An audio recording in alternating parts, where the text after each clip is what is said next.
Hello there, and welcome back to the Codex. Today we're going to be pissing off min-maxers by talking about what actual min-maxing looks like in regards to modding for utility over unnecessary amounts of damage on your weapons. So let's go ahead and hop into the arsenal and take a look at the Fel Arcs as an example of this. Now as you can see here, there are two mod spots that are left open, and when thinking of what to fill these with, I imagine that many immediate and classic choices come to mind. Perhaps a Bane mod, maybe more elemental damage, more multi-shot, or even a Riven, of course, if you have one.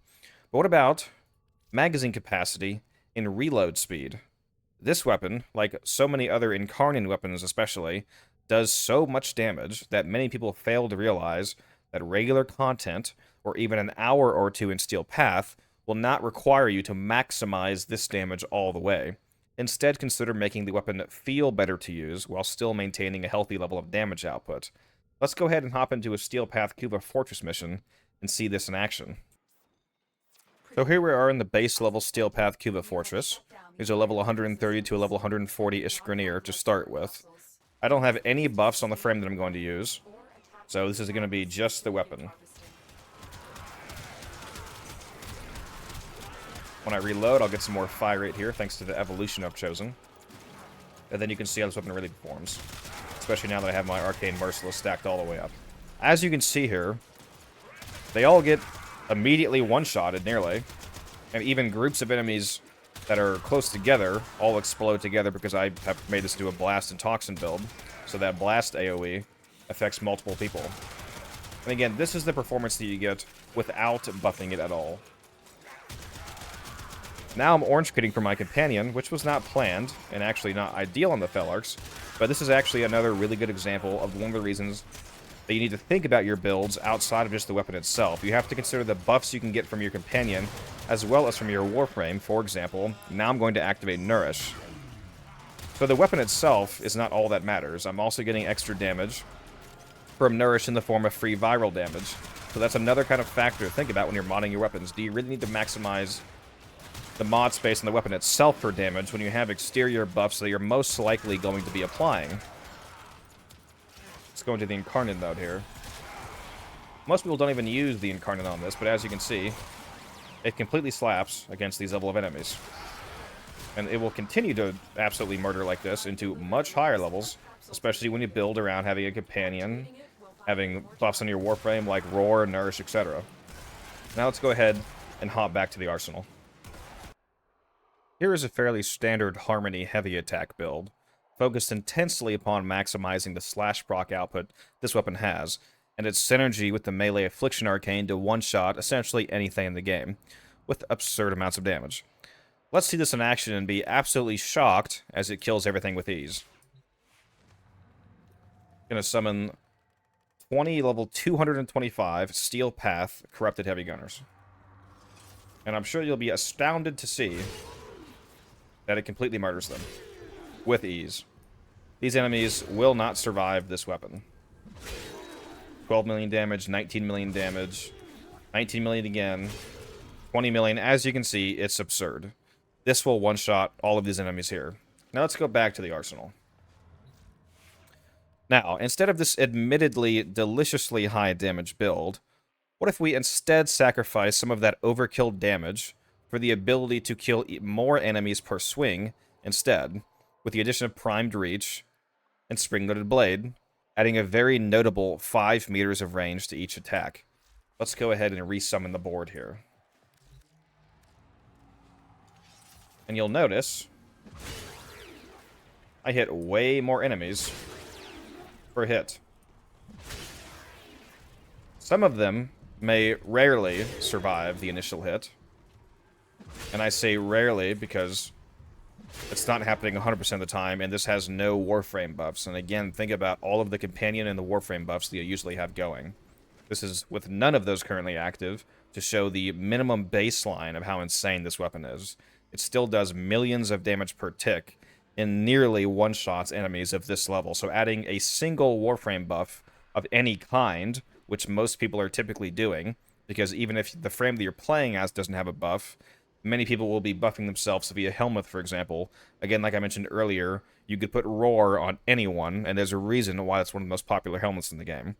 Let alone the fact that these are level 225 heavy gunners, And if you're facing anything less intensely tanking than that, then this will one-shot them every single time, even without the buffs that you'll be commonly using.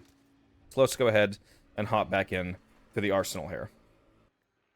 Now, aside from the Riven, this is another example of a fairly standard build for the Aki core, or many secondaries, for that matter. So instead of Prime Target Cracker that would usually be here, I do have a Riven.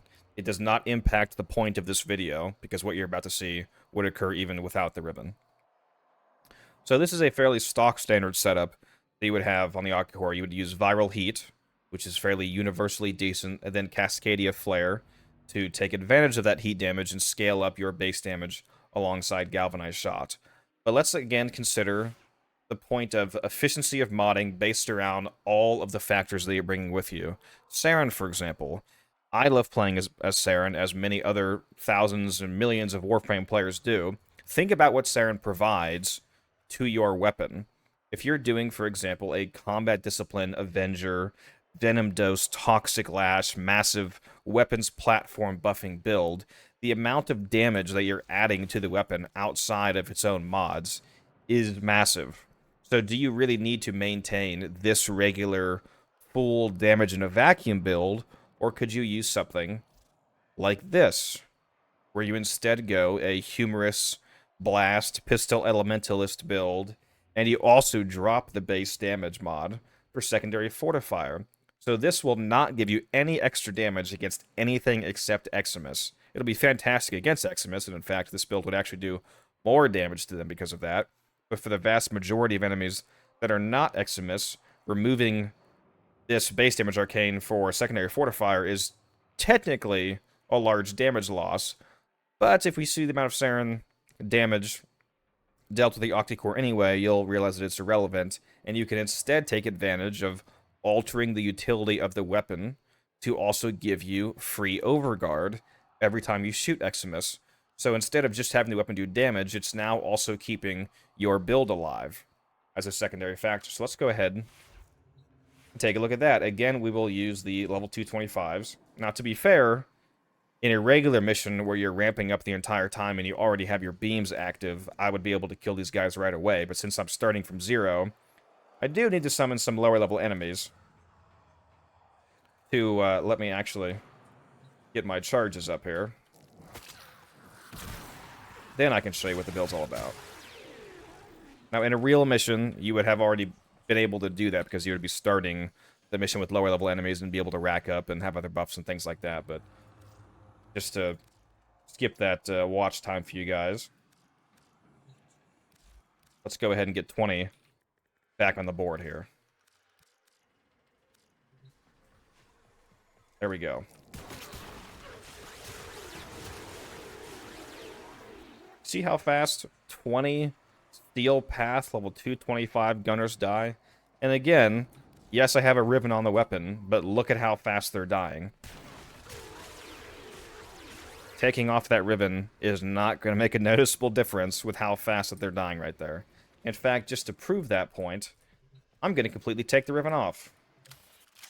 So give me just a moment here. So I've taken the ribbon off, leaving me with just the regular crit damage of Prime Target Cracker. Let's go ahead and see how this performs after we quickly rack up our charges here.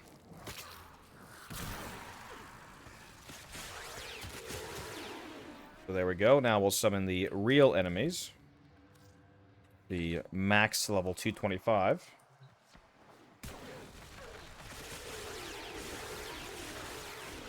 And as you can see, completely obliterated. Those little guys are trying to hide back there. So there's another example of building around all of the utility you have in your loadout. Consider what your frame is offering, and consider what your companions are offering. Speaking of companions, let's talk about them.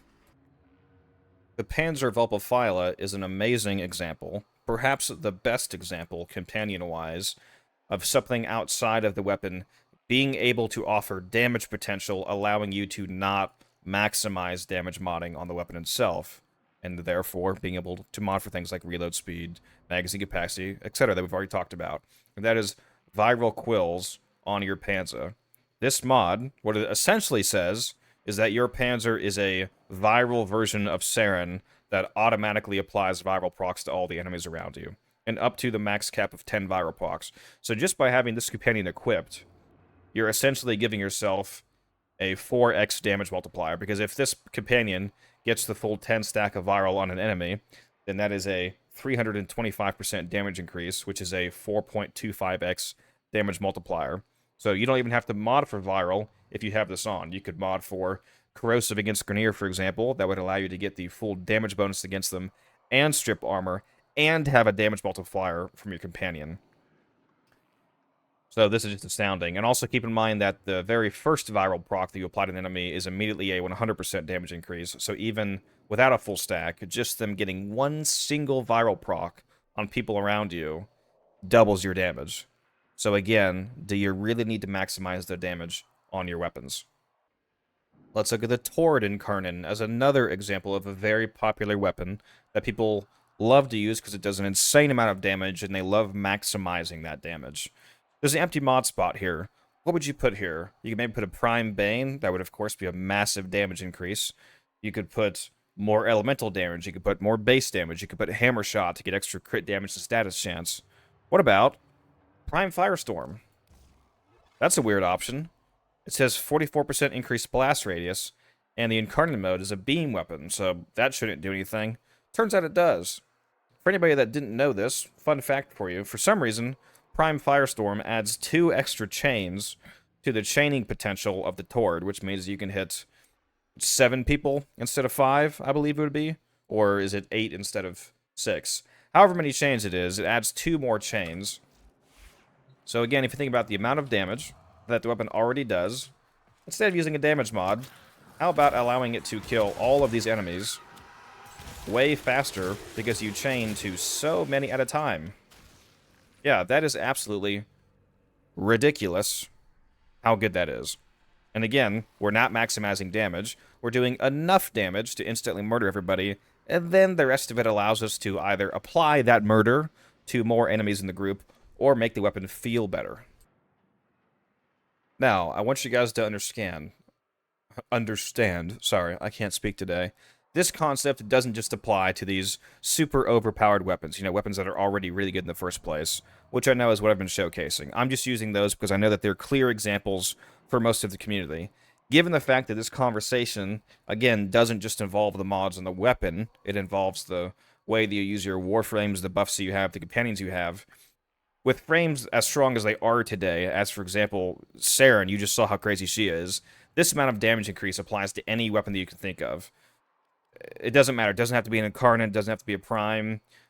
For example, the Proboscis Cernos. This is not a very popular weapon. If you use the Proboscis Cernos on Saren, or on somebody with Roar to multiply dot damage, or on somebody with Nourish to get free viral damage on top of the...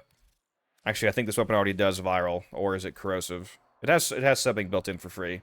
Either way, the point is, if you're already using a frame and something like a Panzer, where you already have so much damage potential, just realize you don't have to go and further max out that damage potential on your weapons. Make them feel better to use. Make them apply to more enemies.